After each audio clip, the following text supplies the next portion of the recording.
தமிழ்நாட்டில் பிற்படுத்தப்பட்ட சமூகத்தில் இருந்து இஸ்லாத்தை அரசமைப்பு சட்டம் தந்திருக்கக்கூடிய உரிமையின் அடிப்படை 3.5 விழுக்காடு இடஒதுக்கீடு அளிக்க முடியாது என்று தீர்ப்பு வழங்கியிருக்கிறார்கள். வழங்கப்பட்டிருக்கின்ற இந்த தீர்ப்பை நாங்கள் திருத்தம் செய்ய வேண்டும் என்ற கோரிக்கையை வலியுறுத்தி இந்த போராட்டத்தை நடத்துகிறோம். இஸ்லாத்தை தழுவக்கூடிய பிற்படுத்தப்பட்ட வகுப்பார் PCM என்று ஒரு ஆணையை தமிழ்நாடு அரசு 2024 அதுதான் இன்றைக்கு GR சுவாமிநாதன் அமர்வு ரத்து செய்திருக்கின்ற அந்த GOMS நம்பர் 31 of 2024. இந்த அரசிடம் நாம் வைக்கக்கூடிய ஒரு கோரிக்கை என்னவென்றால், இந்த தீர்ப்புக்கு நாம் போய் மேல்முறையீடு செய்ய வேண்டிய அவசியமே இல்லை. அடுத்த மாதம் தமிழ்நாடு சட்டமன்றத்தினுடைய பட்ஜெட் கூட்டத்தொடர் நடைபெறவிருக்கின்றது. அந்த பட்ஜெட் கூட்டத்தொடரில் ஏற்கனவே வெளியிடப்பட்ட அந்த GOMS நம்பர் 31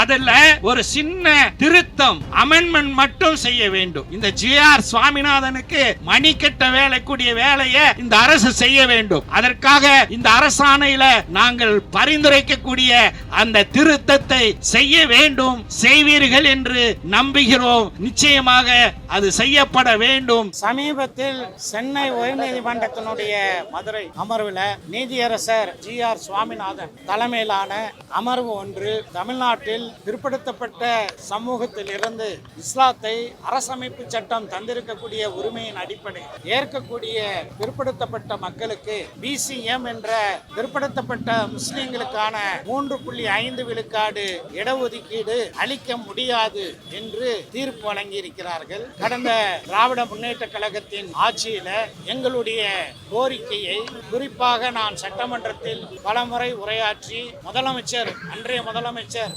தளபதி MK ஸ்டாலின் அவர்களிடம் வைத்த கோரிக்கையின் அடிப்படையில் சென்ற திராவிட முன்னேற்ற கழக அரசு பிற்படுத்தப்பட்ட சமூகத்தில் இருந்து இஸ்லாத்தை தழுவக்கூடியவர்களுக்கு BCM வகையிலான இடஒதுக்கீடுக்கு வழிவகுக்கக்கூடிய GOMS 31 of 2024 அந்த அரசாணையை நீதியரசர் சுவாமிநாதன் தலைமையிலான அமர்வு ரத்து செய்திருக்கிறது. அதை கண்டித்துதான் இன்று தமிழ்நாடு முஸ்லிம் முன்னேற்ற கழகத்தின் சார்பில் சென்னை மாநகரிலும் அதே போல அனைத்து மாவட்ட தலைநகரங்களிலும் இந்த ஆர்ப்பாட்டத்தை நாங்கள் நடத்தி வருகின்றோம். நாங்கள் வைக்கக்கூடிய கோரிக்கை என்னவென்றால், ஏற்கனவே இந்த அரசாணை GOMS 31 of 2024 இதை எதிர்த்து பல மனுக்கள் உயர்நீதிமன்றத்தில் தாக்கல் செய்யப்பட்டு உயர்நீதிமன்றத்தில் பல தீர்ப்புகள், குறிப்பாக நீதியரசர் MS ரமேஷ் அவர்கள் தலைமையிலான அமர்வு இந்த இடஒதுக்கீடு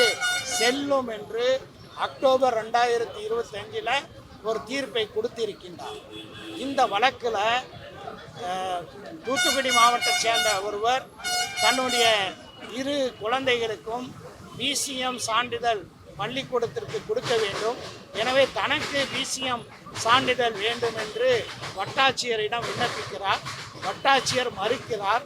அதை எதிர்த்து தான் இந்த வழக்கு தொடுக்கப்பட்டது. இந்த வழக்கில் ஒன்று வட்டாட்சியருக்கு சான்றிதழ் கொடுங்கள் என்று உத்தரவிட்டிருக்க வேண்டும், அல்லது சான்றிதழ் கொடுப்பதற்கு நான் தீர்ப்பு சொல்ல முடியாது என்று தீர்ப்பு வழங்கியிருக்க வேண்டும். அதை விட்டுவிட்டு இந்த தீர்ப்பில் நீதியரசர் MS சுவாமிநாதன் 1951 நடைபெற்ற ஒரு வழக்குக்கு செல்கிறார். அதற்கிடையில் ஏராளமான வழக்குகளில் இஸ்லாத்தை தழுவக்கூடியவர்கள் பிற்படுத்தப்பட்ட முஸ்லிம்களாக கருதப்பட முடியும், கருதப்படலாம் என்பதற்கு ஏராளமான தீர்ப்புகள் சென்னை உயர்நீதிமன்றத்தால் வழங்கப்பட்டிருக்கிறது. அதையெல்லாம் புறக்கணித்து வழங்கப்பட்டிருக்கின்ற இந்த தீர்ப்பை நாங்கள் திருத்தம் செய்ய வேண்டும் என்ற கோரிக்கையை வலியுறுத்தி இந்த போராட்டத்தை நடத்துகிறோம். இதற்கு வேறு ஒரு மேல்முறையீடெல்லாம் தேவையில்லை.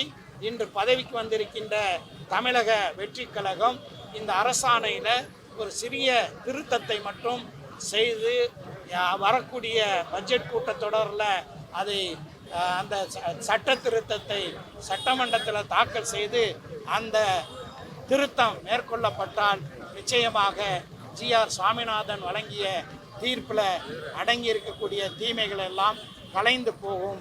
அதை தமிழக வெற்றி கழக அரசு நிறைவேற்ற வேண்டும் என்று இந்த நேரத்தில் கேட்டுக்கொள்கிறேன். இல்லை, அவர் இஸ்லாமியர்களுக்கு எதிராக மட்டும் இல்லை, அனைத்து தரப்பினர்களுக்கும் எதிராக பல தீர்ப்பை எழுதியவர். தமிழ்நாடு சட்டமன்றத்தினுடைய சட்டமேற்றக்கூடிய தன்மைகளையும் கூட கேள்விக்குறியாக்கி அதன் காரணமாக அவர் மீது ஒரு இம்பீச்மெண்ட் மோஷன் நாடாளுமன்றத்தில் தாக்கல் செய்யப்படக்கூடிய அளவுக்கு அவர் அவர் சார்ந்த கொள்கைக்கு ஆதரவாக மட்டும்தான் தீர்ப்பு வழங்குவாரே தவிர அரசமைப்பு சட்டத்தை பேண வேண்டும், சமூக நீதியை பேண வேண்டும் என்ற எண்ணமெல்லாம் அவருக்கு இருப்பது போல் தெரியவில்லை. தமிழ்நாடு முஸ்லிம் முன்னேற்ற கழகத்தினுடைய தலைவர் முனைவர் சட்டமன்ற உறுப்பினர் ஐயா பேராசிரியர் அவர்கள் தலைமையிலே நடைபெறக்கூடிய இந்த ஆர்ப்பாட்டத்தில் கலந்து கொண்டிருக்கக்கூடிய மாவட்டத்தினுடைய தலைவர் தாகா நவீன், ராயபுரம் அலி உள்ளிட்ட ஒட்டுமொத்த தமிழ்நாடு முஸ்லிம் முன்னேற்ற கழகத்தினுடைய நிர்வாகிகள் அனைவர்களுக்கும், இந்த நிகழ்வுகளை கலந்து கொண்டிருக்கக்கூடிய சகோதரிகள் சகோதரர்கள்,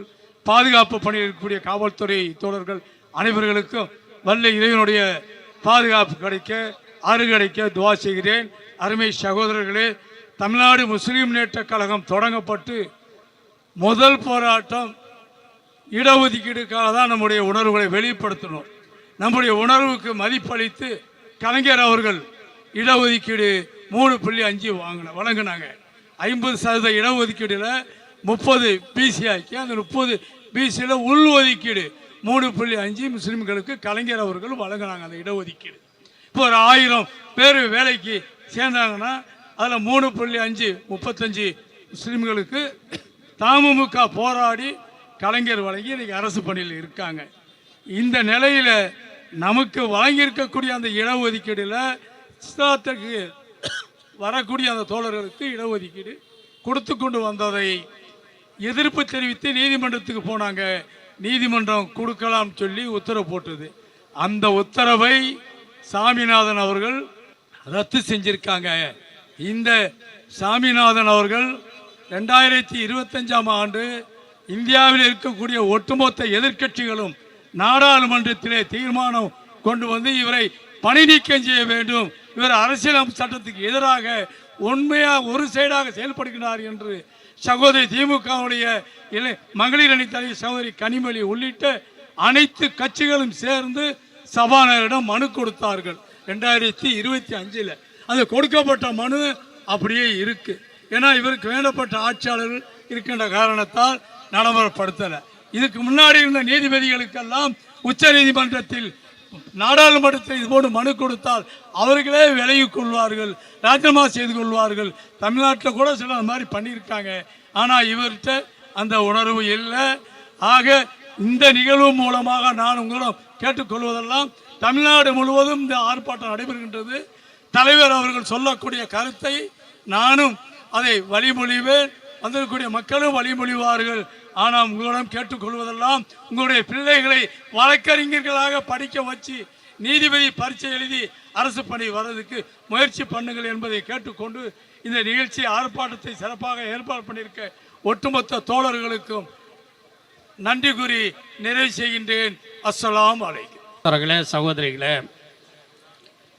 சென்னை உயர்நீதிமன்றத்தின் மதுரை அமர்விலே சமீபத்தில் நீதிபதி GR சுவாமிநாதன், PB பாலாஜி ஆகியோர் உள்ளடங்கிய ஒரு அமர்வு இஸ்லாத்தை தழுவிய பிற்படுத்தப்பட்ட மக்களுக்கான இடஒதுக்கீடு குறித்த தீர்ப்பை திருத்த வேண்டும் என்ற கோரிக்கையை முன்வைத்து நடைபெறக்கூடிய இந்த ஆர்ப்பாட்டத்திலே பங்கு கொண்டிருக்கின்ற தலைமை நிர்வாகக் குழு உறுப்பினர் குணங்குடி அனிஃபா அவர்களை, தலைமை நிலைய செயலாளர் வழக்கறிஞர் ஜெயினல் ஆப்தீன் அவர்களை, வடசென்னை கிழக்கு மாவட்ட தலைவர் ராயபுரம் அலி அவர்களை, மத்திய சென்னை வடக்கு மாவட்ட தலைவர் தாகா நவீன் அவர்களே, மத்திய சென்னை தெற்கு மாவட்ட தலைவர் ரசூல் அவர்களை, இந்த நிகழ்விலே பங்கொண்டிருக்கின்ற கண்ணியத்திற்குரிய தாய்மார்களே, பெரியவர்களே, பெரும் மழை அடித்த போதினும் கூட இந்த நிகழ்ச்சியை படம் பிடித்து கொண்டிருக்கின்ற ஊடக அன்பர்களே, உங்கள் அனைவர் மீதும் இறைவனின் பேரருள் பொழியப்படட்டும் என்று பிரார்த்தித்து தொடங்குகின்றேன். தமிழ்நாட்டில் பிற்படுத்தப்பட்ட முஸ்லிம்களுக்கு அனைத்து பிற்படுத்தப்பட்ட மக்களோடு சேர்ந்து தனியான ஒரு இடஒதுக்கீடு இல்லாமல் 30 விழுக்காடு இடஒதுக்கீடு இருந்து வந்தது. 2006 தமிழ்நாட்டில் திராவிட முன்னேற்ற கழக ஆட்சி முத்தமிழறிஞர் கலைஞர் அவர்களுடைய தலைமையில் அமைந்த போது தமிழ்நாடு முஸ்லிம் முன்னேற்ற கழகத்தின் சார்பாக ஒட்டுமொத்தமாக அனைத்து பிற்படுத்தப்பட்ட சமூகத்தாரோடு போட்டி போடக்கூடிய அளவுக்கு முஸ்லிம்கள் சமூக ரீதியாகவும் கல்வி ரீதியாகவும் பின்தங்கி இருக்கின்றார்கள். எனவே தனி இடஒதுக்கீடு வேண்டும் என்ற ஒரு கோரிக்கையை முன்வைத்தோம். 2007 ஆண்டு செப்டம்பர் மாதம் 13ஆம் தேதி முத்தமிழறிஞர் கலைஞர் அவர்கள் பிற்படுத்தப்பட்ட முஸ்லிம்களுக்கு தனியாக 3.5 விழுக்காடு இடஒதுக்கீடு வழங்கினார்.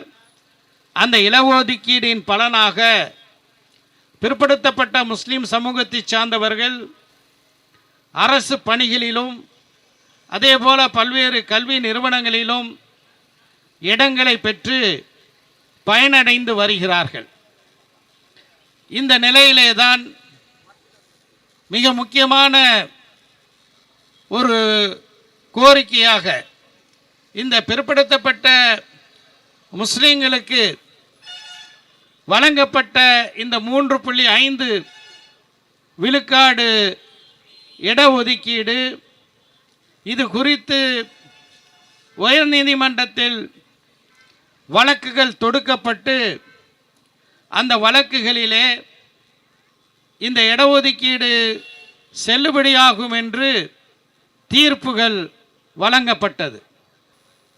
அதே நேரத்தில் மிக முக்கியமாக இந்த பிசிஎம் இடஒதுக்கீடு இது சரியான முறையில் செல்ல வேண்டும் என்பதற்காக வேண்டி கடந்த திராவிட முன்னேற்ற கழகத்தின் ஆட்சியில் நான் சட்டமன்றத்தில் 3 முறை இந்த பிசிஎம் இடஒதுக்கீடில் இஸ்லாத்தை தழுவக்கூடிய பிற்படுத்தப்பட்ட மக்களுக்கு அந்த இடஒதுக்கீடுடைய பலன் தரப்பட வேண்டும் என்ற ஒரு கோரிக்கையை வைத்தேன். நன்றாக ஒன்றை புரிந்து கொள்ள வேண்டும். இஸ்லாத்தை தழுவக்கூடிய ஃபார்வர்ட் கிளாஸ் எஃப்சி என்று சொல்லக்கூடிய முற்பட்டோருக்கு நாம் இடஒதுக்கீடு கோரிக்கையை கேட்கவில்லை. ஏற்கனவே பிற்படுத்தப்பட்ட வகுப்பாராக இருந்து பிற்படுத்தப்பட்ட வகுப்பாருக்கான இடஒதுக்கீடை அனுபவித்து வரக்கூடியவர்கள் இஸ்லாத்தை தழுவும் போது அவர்கள் இதரர் அதர்ஸ் என்று வகைப்படுத்தப்பட்டு அவர்களுக்கான கல்வி வாய்ப்பும் வேலை வாய்ப்பும் பாதிக்கப்படக்கூடிய ஒரு நிலை ஏற்பட்டது. இதை சுட்டிக்காட்டி தான் நான் சட்டமன்றத்தில் 3 முறை பேசியிருக்கின்றேன். அன்றைய முதலமைச்சர் தளபதி மு.க. ஸ்டாலின் அவர்களையும் அன்றைய தலைமைச் செயலாளரையும் சந்தித்து இது குறித்து எடுத்து சொல்லி இருக்கின்றேன். இதன் விளைவாக சட்டமன்றத்தில் நான் 2024 உரையாற்றும் போது இந்த கோரிக்கையை மீண்டும் எடுத்துரைத்தேன்.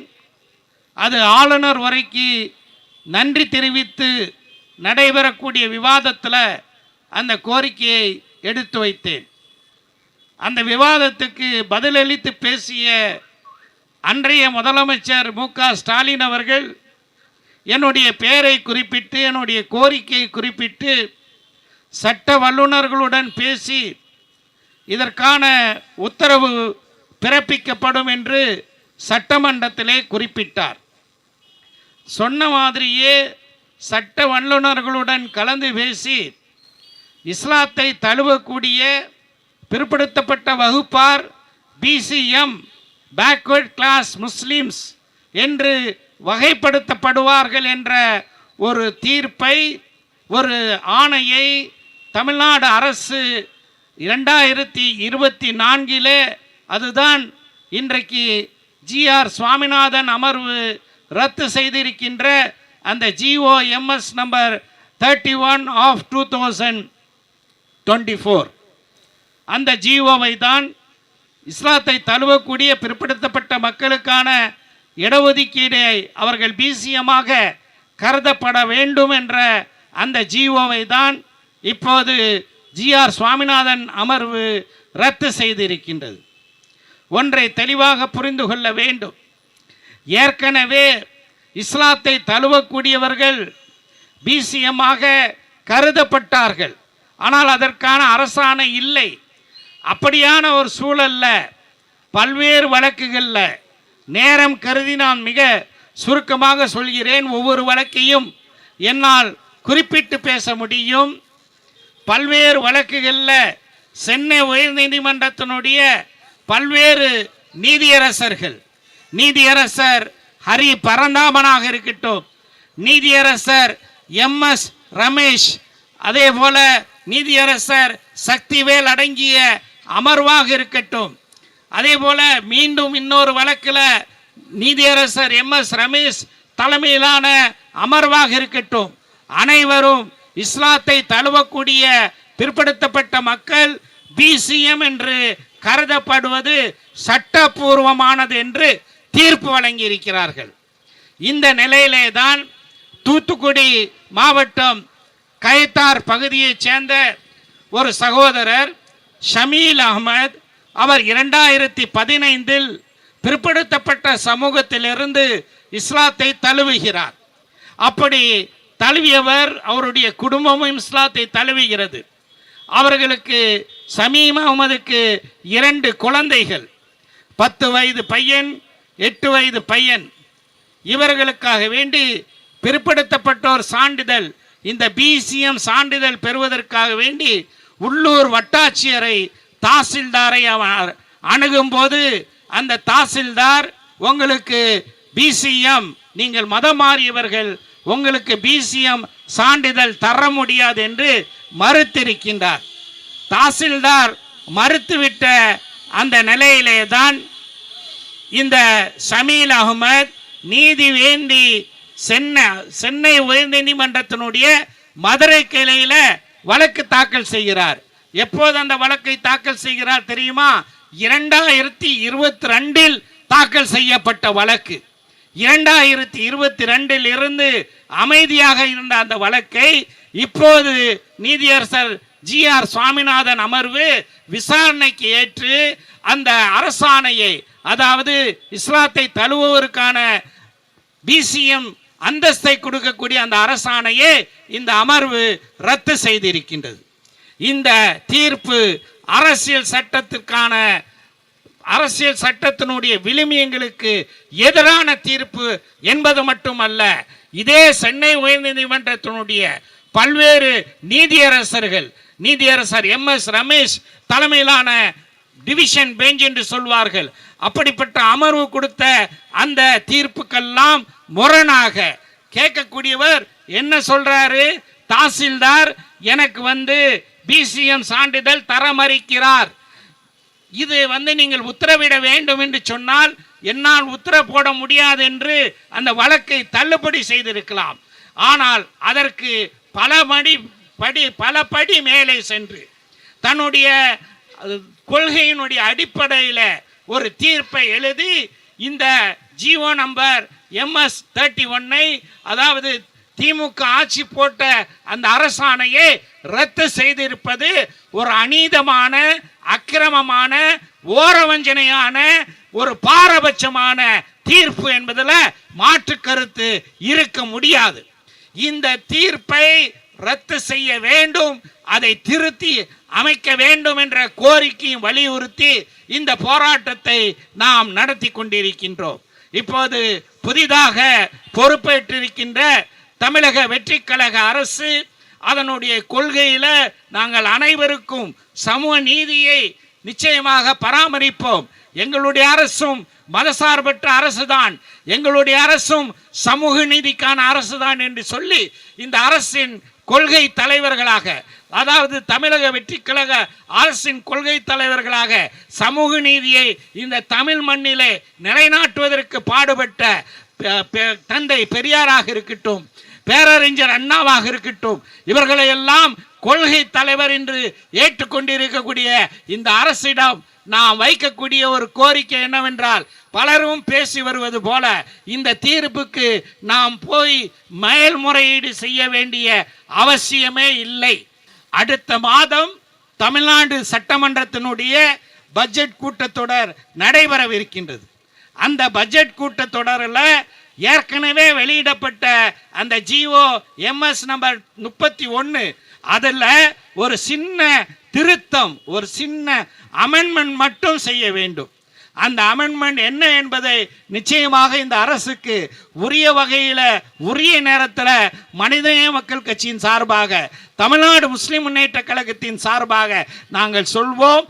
அந்த சிறிய அமெண்ட்மெண்ட்டை, அந்த சிறிய திருத்தத்தை, அந்த GOMS 31 அந்த திருத்தத்தை இந்த அரசு, தமிழக வெற்றி கழக அரசு சட்டமன்றத்திலே கொண்டு வந்து நிச்சயமாக அந்த திருத்தத்தை நிறைவேற்றுவதற்கு மதசார்பற்ற தன்மையில உறுதியாக இருக்கக்கூடிய திராவிட முன்னேற்ற கழகமாக இருக்கட்டும், இடதுசாரி கட்சிகளாக இருக்கட்டும், அல்லது உங்கள் கூட்டணியில் இருக்கக்கூடிய காங்கிரஸாக இருக்கட்டும், விடுதலை சிறுத்தைகளாக இருக்கட்டும், அனைவரும் இதை ஆதரிக்கத்தான் போகின்றார்களே தவிர யாரும் எதிர்க்க போவதில்லை. இந்த GR சுவாமிநாதனுக்கு மணிக்கட்ட வேலைக்கூடிய வேலையை இந்த அரசு செய்ய வேண்டும். அதற்காக இந்த அரசாணையில நாங்கள் பரிந்துரைக்கக்கூடிய அந்த திருத்தத்தை செய்ய வேண்டும், செய்வீர்கள் என்று நம்புகிறோம். நிச்சயமாக அது செய்யப்பட வேண்டும். GR சுவாமிநாதனுடைய தீர்ப்பு ரத்து செய்து சமூக நீதியை நிலைநாட்டுவதற்கு அதுதான் வழி. அதற்காக நாங்கள் தொடர்ந்து குரல் கொடுப்போம், தொடர்ந்து போராடுவோம் என்று சொல்லி கொட்டும் மலையில நிற்கக்கூடிய தாய்மார்களுக்கும் அன்பர்களுக்கும் நெஞ்சார்ந்த நன்றியை தெரிவித்து விடைபெறுகின்றேன். நன்றி. மனிதநேய மக்கள் கட்சி கடந்த 5 ஆண்டுகளிலே தமிழக முஸ்லிம் சமூகத்திற்கு பெற்றுத்தந்த மிகச்சிறந்த ஒரு அரசாணையாக இந்த அரசாணை இருக்கின்றது. தமிழ்நாட்டிலே பிற்படுத்தப்பட்ட சமூகத்தை சேர்ந்த மக்கள் இஸ்லாம் மதத்தை ஏற்றால் அவர்கள் அரசு தேர்வுகளில், TNPSC தேர்வுல அல்லது காவல்துறைக்கான தேர்வுல அவர்கள் தேர்வு எழுதும் பொழுது அவர்களை அவர்கள் சார்ந்த, உதாரணத்துக்கு இந்து சமூகத்தினுடைய பிற்படுத்தப்பட்ட வகுப்பை சார்ந்தவர் இஸ்லாம் மதத்தை ஏற்றால் ஒருவேளை அவர் MBC இருந்து வந்திருப்பார், ஒன்று அவருக்கு அந்த MBC அந்தஸ்தை கொடுக்கணும், அல்லது அவர் ஏற்றுக்கொண்ட இஸ்லாம் மார்க்கத்தினுடைய பிற்படுத்தப்பட்ட முஸ்லீம் வகுப்புக்கான அந்த சான்றிதழை கொடுக்கணும். இரண்டையும் கொடுக்காமல் அவர்களை ஓப்பன் கேட்டகரியில் போட்டு அவங்க அரசு பணிக்கு செல்ல முடியாமல் இருந்த ஒரு சூழலை மனிதநேய மக்கள் கட்சியுடைய தலைவர் எங்கள் பாசத்திற்குரிய பேராசிரியர் அவர்களிடம் பாதிக்கப்பட்ட சகோதரர்கள், நூற்றுக்கணக்கான சகோதரர்கள், இஸ்லாம் மார்க்கத்தை ஏற்ற தமிழ்நாட்டை சேர்ந்த தமிழர்கள், அவர்கள் கோரிக்கையாக இதை பேராசிரியரிடம் முன்வைத்த பொழுது அவர்கள் இதை சட்டமன்றத்தில் பதிவு செய்து முதலமைச்சர் அவர்களை சந்தித்து, உள்துறை செயலாளரை சந்தித்து, உயர் அதிகாரிகளை சந்தித்து இந்த கோரிக்கைகளை தொடர்ந்து வலியுறுத்தி அதன் அடிப்படையில் திராவிட முன்னேற்ற கழகத்தினுடைய ஆட்சியில் தமிழக முதல்வராக இருந்த MK ஸ்டாலின் அவர்கள் சட்டமன்றத்தில் ஒரு அரசாணையை வெளியிட்டார். அந்த அடிப்படையில் தமிழ்நாட்டில் இஸ்லாத்தை ஏற்றுக்கொள்ளக்கூடிய பிற்படுத்தப்பட்ட சமூகத்தை சேர்ந்த தமிழர்கள் அவர்கள் இஸ்லாத்தை ஏற்றுக்கொண்டால் பிசிஎம் கேட்டகரியில் வருவாங்க. இதனால பல பேருக்கு பிசிஎம் கேட்டகரியில் அரசு வேலை கிடைப்பதற்கான ஒரு சூழல் உருவானது.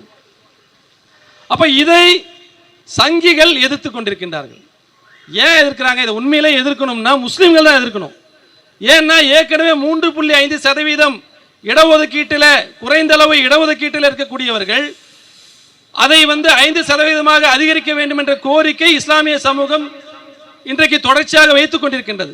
அப்போ புதுசா வந்தவங்களுக்கும் எங்க கோட்டாலேயே இடம் கொடுக்குறீங்களே அப்படின்னு சொல்லி முஸ்லிம்கள் தான் எதிர்க்கணும். ஆனால் முஸ்லிம்கள் தாயுள்ளத்தோடு சகோதர உணர்வோடு அவன் கிறிஸ்துவனாக இருந்து அல்லது இந்துவாக இருந்து அல்லது சீக்கியனாக இருந்து பௌத்த மதத்தராக இருந்து யாராக இருந்தாலும் இந்திய அரசமைப்பு சாசன சட்டம் வழங்கி இருக்கக்கூடிய மத உரிமைகளின் அடிப்படையில் மத சுதந்திரத்தின் அடிப்படையில் இஸ்லாத்தை தேர்வு செய்யும் பொழுது தனது சகோதரன் வர்றான், அவனையும் எனது இடஒதுக்கீட்டுக்குள்ளே அவர்களும் இருப்பதில் எங்களுக்கு எந்த ஒரு ஆட்சேபனையும் இல்லை என்று தமிழ்நாட்டிலே வசிக்கக்கூடிய முஸ்லிம் சகோதரர்கள் ஒரு தெளிவான நிலைப்பாட்டில் இருக்கும் பொழுது ஏன் இப்படிப்பட்ட தீர்ப்பு வருகின்றது? எதற்காக நீதிபதியை அவருடைய நீதிபதியை கண்டிச்சு இல்லை, நீதிமன்றத்துடைய அந்த தீர்ப்பை கண்டித்து. நீதிமன்றத்துடைய தீர்ப்பை ஏன் கண்டிக்கணும்? எல்லா நீதிபதியுடைய தீர்ப்பையும் இது மாதிரி கண்டிச்சு ஆர்ப்பாட்டம் நடந்துகிட்டு இருக்கா தமிழ்நாட்டில்? குறிப்பிட்ட ஒரு நீதிபதி தரக்கூடிய தீர்ப்புகள் மட்டும் ஏன் சர்ச்சைக்குள்ளாவது? ஏன் குறிப்பாக சிறுபான்மை சமூகத்துக்கு எதிராக இருக்கு, கிறிஸ்துவ சமூகத்துக்கு எதிராக இருக்கு, முஸ்லீம் சமூகத்துக்கு எதிராக இருக்கு? வழக்கு தொடுத்தவர் இஸ்லாத்தை ஏற்றுக்கொண்ட ஒரு சகோதரர் பிற்படுத்தப்பட்ட சமூகத்திலிருந்து இஸ்லாத்தை ஏற்றுக்கொள்கின்றார். அவர் என்ன சொல்றாரு, எனக்கு பிசிஎம் சான்றிதழ் கொடுங்கன்னு வழக்கு போடுறாரு. வழக்கை விசாரித்த நீதிபதி என்ன செஞ்சிருக்கணும்? ஒன்று உனக்கு நான் பிசிஎம் சர்டிஃபிகேட் கொடுப்பேன் அல்லது இல்லை அப்படின்னு ஒன்று ஏற்றுக்கிட்டு ஒரு உத்தரவை போட்டிருக்கணும், இல்லைன்னா என்ன பண்ணுங்க தள்ளுபடி பண்ணியிருக்கணும். ஆனால் அதையும் தாண்டி தமிழ்நாடு அரசு வெளியிட்டு இருக்கக்கூடிய இந்த அரசாணையை ரத்து செய்யக்கூடிய ஒரு வேலையை ஒரு நீதிபதி செய்திருக்கின்றார் என்று சொன்னால் இதை செய்ய வேண்டிய அவசியம் என்ன? ஒரு வழக்கில் ஒரு பிரேயர்னு ஒன்று இருக்கு, அந்த பிரேயர்ல தானே நீங்க ஆர்டர் போடணும். அதையும் தாண்டி இந்த அரசாணையை ரத்து செய்த நீதிபதியுடைய செயல் வன்மையாக கண்டிக்கக்கூடியது, உள்நோக்கம் உடையது என்பதைத்தான் இன்றைக்கு தமிழ்நாடு முழுவதும் தமிழ்நாடு முஸ்லிம் முன்னேற்ற கழகத்துடைய சொந்தங்கள் இன்றைக்கு செய்து கொண்டிருக்கக்கூடிய ஆர்ப்பாட்ட நிகழ்வுகள் உணர்த்தி கொண்டிருக்கின்றன. ஏதோ நீதிபதி தீர்ப்பு கொடுத்துட்டா அது என்னவோ கல்வெட்டில் எழுதின தீர்ப்பா கிடையாது. இந்த நாட்டில் உயர் நீதிமன்ற சிங்கிள் ஜட்ஜ், அதுக்கப்புறம் டிவிஷன் பெஞ்ச் இருக்கு, அதற்கு பிறகு உச்ச நீதிமன்றம் இருக்கு, எவ்வளவோ அதை மேல்முறையீட்டு நீதிமன்றங்கள் இருக்கின்றன. ஆனால் தொடர்ந்து தமிழ்நாட்டில் சமூகங்களுக்கு இடையே பதட்டத்தை ஏற்படுத்தக்கூடிய வேலையை இன்றைக்கு ஜிஆர் சுவாமிநாதன் அவர்கள் செய்து கொண்டிருக்கின்றார். அவர் தெளிவாகவே சொல்றார், டெமோகிராஃபி சேஞ்ச் வந்துடும், முஸ்லிம்கள் அதிகமாயிட்டா இந்தியாவுடைய டெமோகிராஃபில சேஞ்ச் வந்துடும் சொல்லக்கூடிய அளவுக்கு ஒரு நீதிபதி பேசிக் கொண்டிருக்கின்றார். தான் சனாதன தர்மத்தை பின்பற்றித்தான் நான் தீர்ப்புகளை வழங்குவேன் என்று சொல்லிக் கொண்டிருக்கின்றார். இப்படிப்பட்ட நீதிபதி தமிழ்நாட்டில் இருக்கலாமா? இவரை ஏன் அருணாச்சல பிரதேசத்துக்கோ வடகிழக்கு மாநிலங்களுக்கோ மாற்றக்கூடாது? அப்படிப்பட்ட போராட்டத்தை தமிழ்நாடு முஸ்லிம் முன்னேற்ற கழகம் நிச்சயமாக எடுக்கும். மக்களுக்காக தீர்ப்பு சொல்லக்கூடியவர்கள் தான் இன்றைக்கு தமிழ்நாட்டுடைய நீதிமன்றங்களில் இருக்கக்கூடிய நீதிபதிகள். மக்களுடைய நலனுக்காக தீர்ப்பு சொல்லக்கூடியவர்கள், மக்களுடைய பிரச்சனைகளுக்காக தீர்ப்பு சொல்லக்கூடியவர்கள், இந்தியாவுடைய பல்வேறு நீதிமன்றங்களுக்கு எடுத்துக்காட்டான தீர்ப்புகளை வழங்கி இருக்கக்கூடிய பல நீதியரசர்கள் இங்கே இருக்கின்றார்கள். ஆனால் இவர் மட்டும்தான் உள்நோக்கத்தோடு தான் ஒரு இயக்கத்துடைய ஆதரவாளர் என்பதை அடிக்கடி பறைசாற்றிக் கொண்டே இருக்கின்றார். அதனால் தான் இன்றைக்கு இது போன்ற போராட்டங்கள் நடைபெற்றுக் கொண்டிருக்கின்றது. தமிழக அரசுக்கு நாங்கள் வைக்கக்கூடிய ஒரே ஒரு கோரிக்கை, இந்த நீதிமன்ற தீர்ப்புக்கு எதிரான மேல்முறையீட்டை உடனடியாக செய்ய வேண்டும், இந்த தீர்ப்பை ரத்து செய்ய வேண்டும். தமிழ்நாட்டில் இஸ்லாத்தை ஏற்றுக்கொண்ட எங்கள் தொப்புள் கொடி உறவுகளுக்கு நாங்கள் எப்படி 3.5% இடஒதுக்கீட்டை நாங்கள் அனுபவிக்கின்றோமோ அதே சலுகையை உரிமையை அவர்களுக்கும் வழங்க வேண்டும் என்பதுதான் எங்களுடைய போராட்டத்துடைய முக்கிய நோக்கமே தவிர நீதிமன்றத்துடைய மாண்புகளை குலைப்பதோ, நீதித்துறையுடைய மாண்புகளை குலைப்பதோ, நீதி அரசுடைய மாண்புகளை குலைப்பதோ அல்ல. ஒரு நீதிபதி அரசமைப்பு சாசன சட்டத்துக்கு விரோதமாக தனது மனம் போன போக்கில தீர்ப்புகளை அளித்துக் கொண்டிருக்கின்றார். இது தடுத்து நிறுத்தப்பட வேண்டும் என்பதுதான் இந்த போராட்டத்துடைய நோக்கம். இந்த நோக்கம் வெல்லும் வரை தமிழ்நாடு முஸ்லிம் முன்னேற்ற கழகம் தொடர்ந்து போராடும் என்பதை இந்த நேரத்திலே தெரிவித்துக் கொண்டு நல்ல வாய்ப்புக்கு நன்றி கூறி விடைபெறுகின்றேன். நன்றி.